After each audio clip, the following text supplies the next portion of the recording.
I feel like I should play something Pokemon. I think I want to play something a bit older. What about Pokemon Stadium 2? That's a perfectly good game. I don't really have in mind. I really want to play something more mainstream Pokemon. I want to play something like the original Pokemon games. The mainstream ones like Ruby, Gold, Red, that style, but I've played them all. How about you try this? Oh, Flash Cake. What do you suggest? Oh, shit!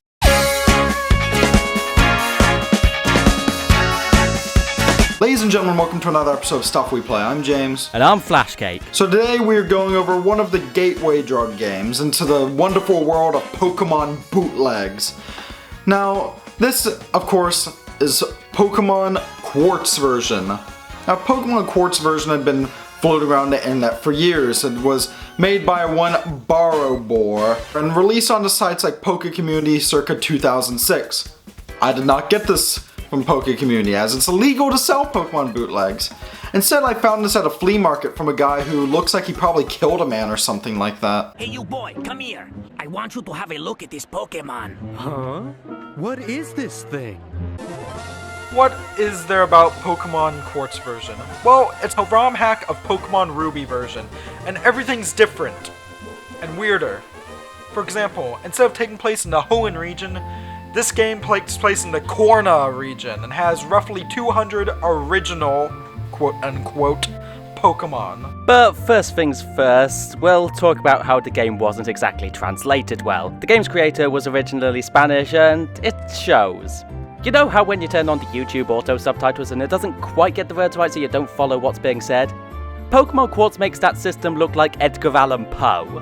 Now, on the topic of Baro himself, who is Baro? Well, alongside with being the guy who made this game, he's your new best friend. He's a Pokemon professor. He has a clone of himself. His name is written out in rocks. Everyone loves Baro and Baro loves you. Baro is everywhere. And on the topic of the game's characters, this guy, your rival, is a bit of a creeper, and the girl, should you choose the guy character, is just sexually frustrated. Was this a bad Spanish sitcom? ¿Qué te pasa, Paco? ¿Te veo con mala cara? Nada.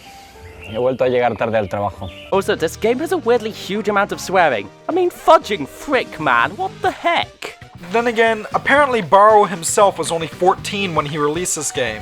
Isn't that right, Flashy? Don't you ever call me Flashy. Alright, man, jeez. So, how about the actual original Pokemon in this game? Well, to begin with, your starter Pokemon are all eggs. How thrilling. Oh, don't worry, they get much more exciting. Oh, what do you mean by that? Well, how about you look over at this? We have Pulava, Thrift Store Magikarp, Disgusting Fly, Rejected Sonic OC, Snagglegator, Sexual Frustration, and Titty Bear.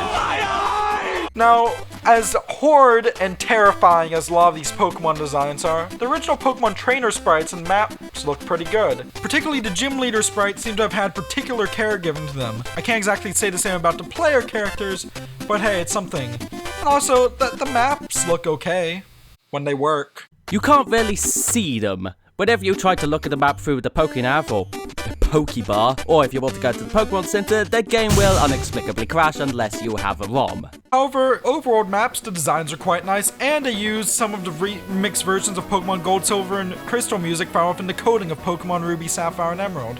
Good job, Baro. Borrowing that music from another game. Do you get it? Because he borrowed it? That was bad. And you should feel bad. Speaking of things that aren't that nice, this game's evil team, Band Amber.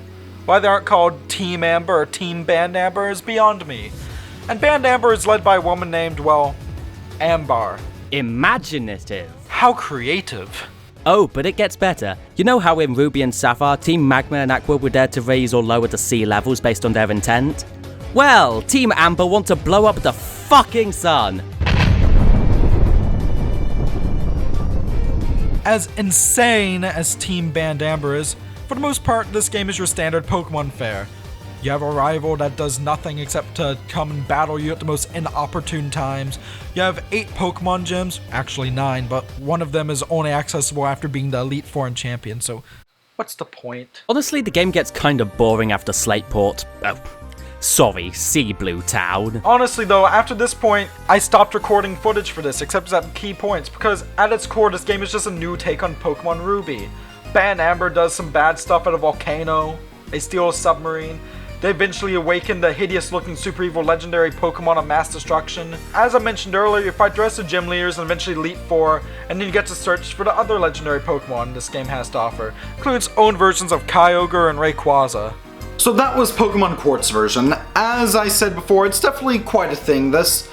So, final thoughts, my good friend? Honestly, I wouldn't mind playing through the sequel, Pokemon Marble, as soon as I've gone through the sufficient therapy to endure another dose of mind fuckery. Honestly, I can't blame it for trying. I know I wouldn't have made anything better when I was 14. I mean, I probably could have drawn better sprites, but I'm not a judging man. Not in public, at least. And yes, and I personally think that it's not that bad.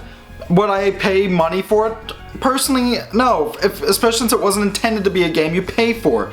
This was supposed to be a game you download for free and play just on an emulator or something. And it was made by a 14-year-old, and at that fact, I can't really knock it too badly. I'm actually impressed that a 14-year-old could pull off a lot of the stuff that happens in this game.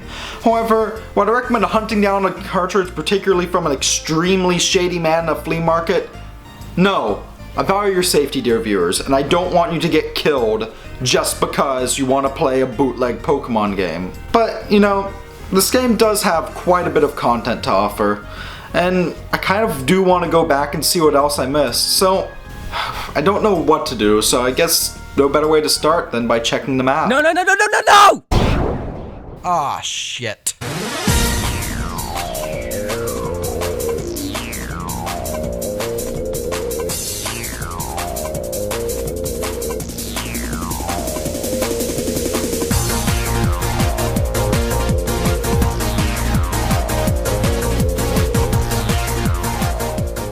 Under no circumstance shall I say that is how the tortilla folds.